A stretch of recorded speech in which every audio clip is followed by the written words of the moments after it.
विधवा जिठानी। नेहा रूप की जितनी सुंदर थी उतनी ही अपने गुणों की भी। नेहा अपने घर में सबकी चहेती थी सिवाय एक के। रोशन, मैं मानती हूँ मैं आपको पसंद नहीं हूँ, पर इसका मतलब ये तो नहीं कि आप अपना सारा गुस्सा घर वालों और अपने खाने पर निकालें। मैं पिछले कुछ दिनों से देख रही हूँ कि आप बिना टिफिन लिए ही ऑफिस चले जाते हैं। मेरा बस सिर्फ खाने पर ही चल पाता है, इसीलिए मैं खाने को यहीं छोड़ जाता हूँ। अगर मेरा बस तुम पर चलता ना तो मैं तुम्हें भी छोड़कर चला जाता। पिछले 10 सालों से कैसे तुम्हारे साथ रह रहा हूँ ये सिर्फ और सिर्फ मैं ही जानता हूँ। हमेशा की तरह आज भी रोशन बिना किसी गलती पर नेहा को भला बुरा सुनाकर ऑफिस के लिए जाने लगता है। बेटा, तू हमेशा ये जो बहू का अपमान करता है ना, देख लेना एक दिन तुझे अपने किए पर पछतावा होगा। माँ, मैंने इस औरत से शादी की आप लोगों के कहने पर। आप लोगों की बात मानकर खुद अपने पैरों पर कुल्हाड़ी मार ली। आप लोगों के साथ रहने से तो अच्छा था कि मैं मर जाता। कम से कम मुझे इस औरत के साथ तो ना रहना पड़ता। इस तरह से रोशन गुस्से में वहां से चला जाता है। रोशन की ऐसी बेरुखी देख अब नेहा से बर्दाश्त नहीं होता। उसकी आंखों से आंसू बहने लगते हैं। नेहा बहू, रो मत। तू क्यों रोशन का ख्याल रखती है? जब उसे तेरी परवाह ही नहीं है तो छोड़ देना उसे उसके हाल पर। माँ जी, कैसे छोड़ दूं मैं उन्हें उनके हाल पर? मैं मानती हूँ कि वो मुझे अपनी पत्नी नहीं मानते, पर है तो मेरे पति, और एक पत्नी का कर्तव्य होता है कि वो हर सुख दुख में अपने पति के साथ रहे। भाभी, पति पत्नी सुख दुख में रहते हैं, पर भैया तो आपके साथ कभी नहीं रहे। और आज आपके इन आंसुओं के दोषी जितने भैया है उससे कहीं ज्यादा हम लोग हैं। भैया ने तो पहले ही कह दिया था कि उन्हें अपनी पसंद की लड़की से शादी करनी है। पर अगर आज उसकी पसंद की लड़की इस घर में होती ना तो हमारा घर कब का टूट चुका होता। माँ बाप कभी नहीं चाहते कि उनके बच्चे उनसे दूर रहे। कैसी लड़की चाहिए थी रोशन जी को? भैया को अमीर घर की लड़की चाहिए थी जिससे शादी करके वो हम लोगों से अलग रह सकती। अमीर घर की लड़की से शादी करने के बाद वो उनके पैसों पर ऐश मौज करना चाहते थे। भैया हमेशा से कामचोर रहे हैं, वो काम करने से बहुत ज़्यादा डरते थे, पर आपके आने के बाद उनके सारे सपने टूट गए।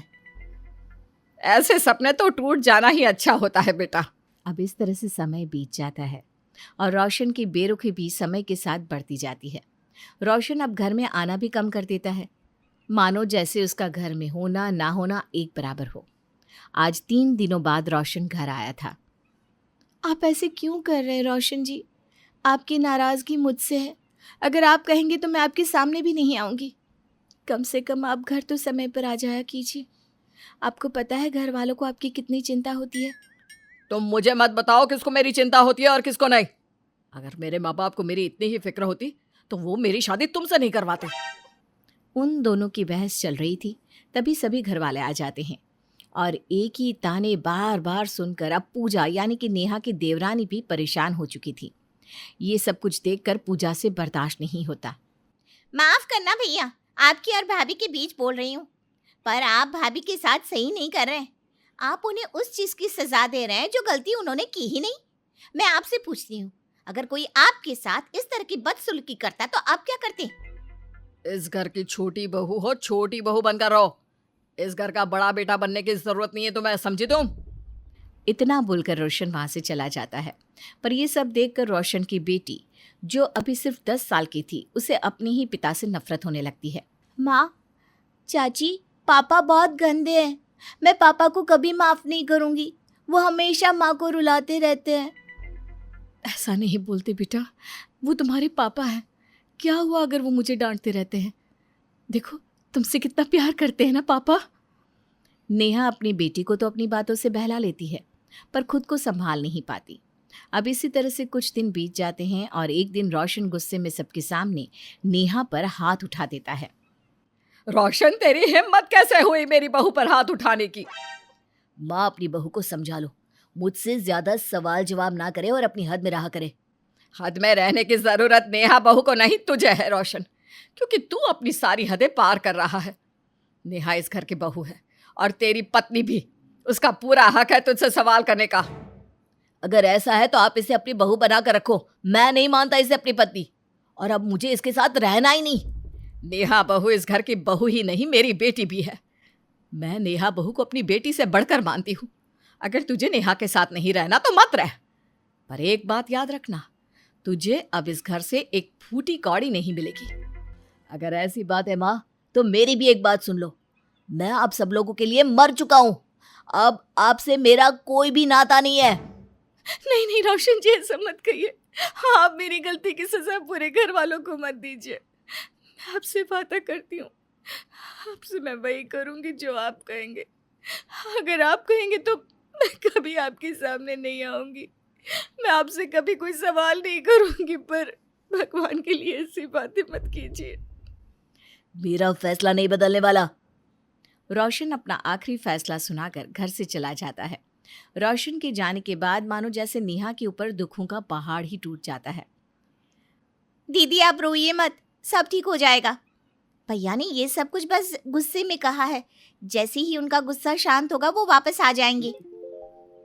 अगर वो वापस नहीं आए पूजा, और गुस्से में आकर उन्होंने कुछ कर लिया खुद के साथ और खुद को नुकसान पहुंचा दिया, तो हम क्या करेंगे? नेहा बहू, पूजा बहू बिल्कुल सही कह रही है। रोशन अभी गुस्से में है, इसलिए उसने ऐसी बातें कही है, पर जैसे ही उसका गुस्सा शांत होगा वो फिर से घर आ जाएगा। आखिर वो जाएगा कहाँ? तू जानती है ना कैसे वो 3-3 4-4 दिन तक लापता रहता है और फिर घर आ जाता है। घर वालों के काफ़ी समझाने पर नेहा खुद को संभाल लेती है और रोशन के घर आने का इंतज़ार करती है। देखते ही देखते कुछ दिन बीत जाते हैं और यूं ही कुछ दिनों से 2 महीने गुजर जाते हैं, पर रोशन घर नहीं आता। 2 महीने हो चुके हैं, पर रोशन जी अब तक घर नहीं आए। मैंने आप सबसे कहा था कि वो गुस्से में घर से गए हैं। मुझे लगता है अब रोशन जी कभी हमारे बीच नहीं आएंगे। काश कि मैंने उस दिन रोशन को रोक लिया होता, या हम लोगों ने उसके जाने के बाद उसे ढूंढा होता। अब कैसे पता चलेगा कि रोशन कहाँ है, कैसा है? कहीं उसने सच में कोई बड़ा कदम तो नहीं उठा लिया।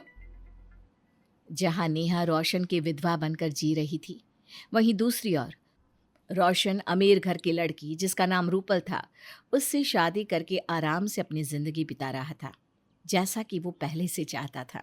समय के साथ नेहा रोशन को भूलने लगी थी। अब सभी घर वालों ने भी मान लिया था कि शायद रोशन सच में इस दुनिया में नहीं रहा। दीदी आप ठीक तो है ना?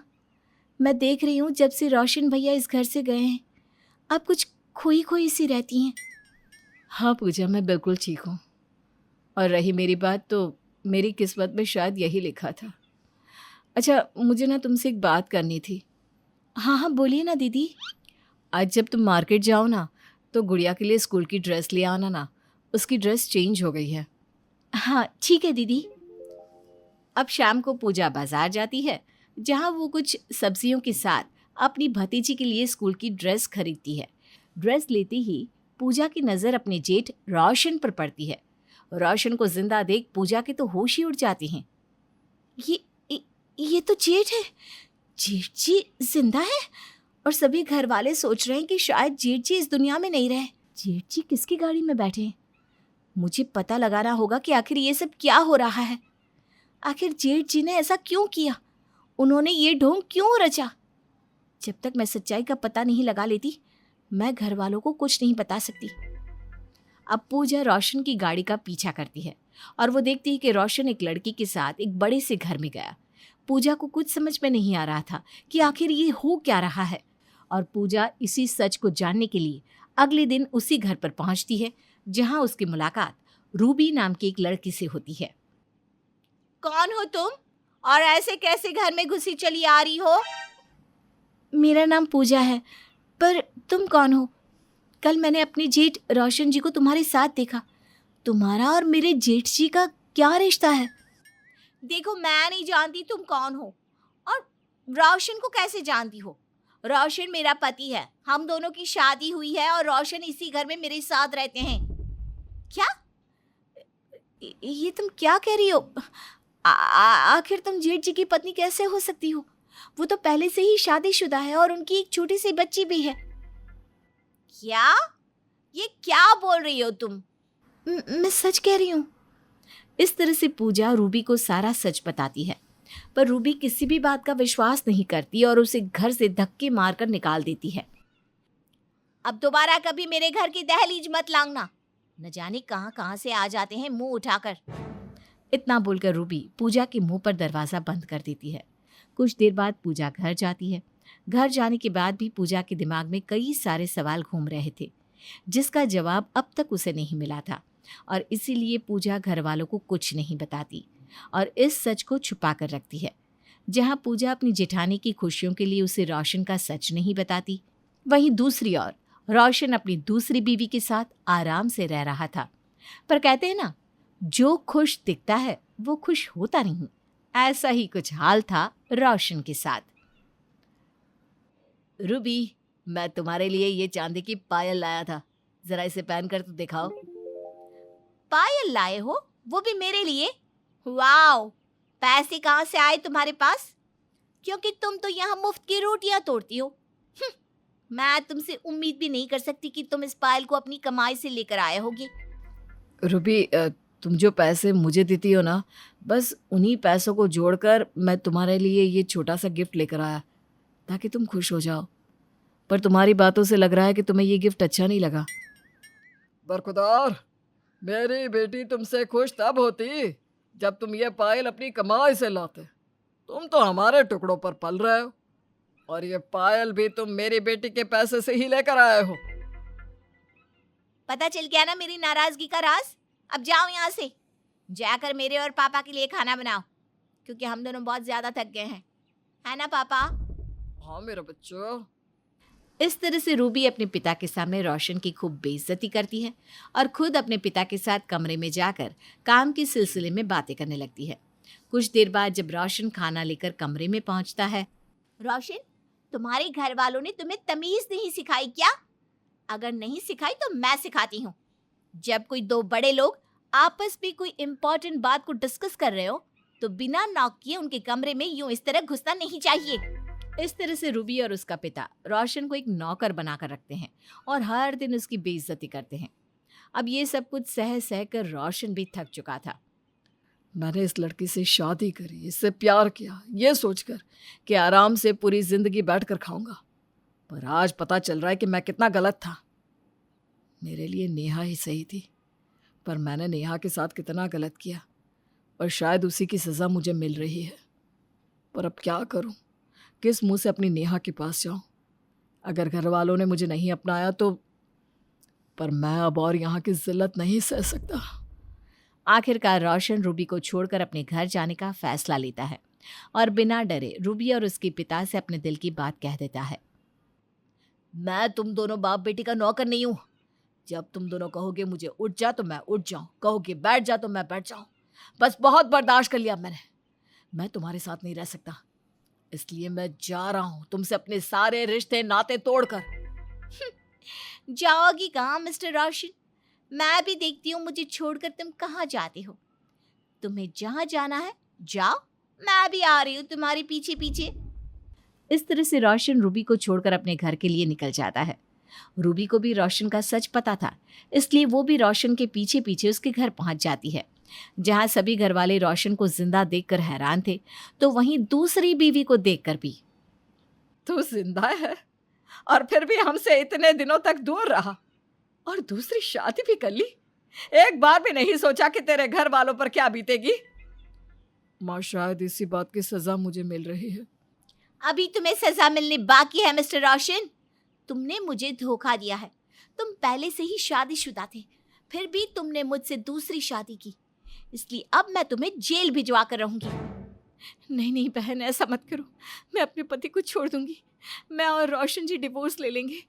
रोशन जी हमेशा तुम्हारे साथ रहेंगे, पर उन्हें जेल मत भेजो। उन्हें माफ कर दो। उनकी तरफ से मैं तुमसे माफी मांगती हूँ। दीदी, आप क्यों माफी मांग रही हैं?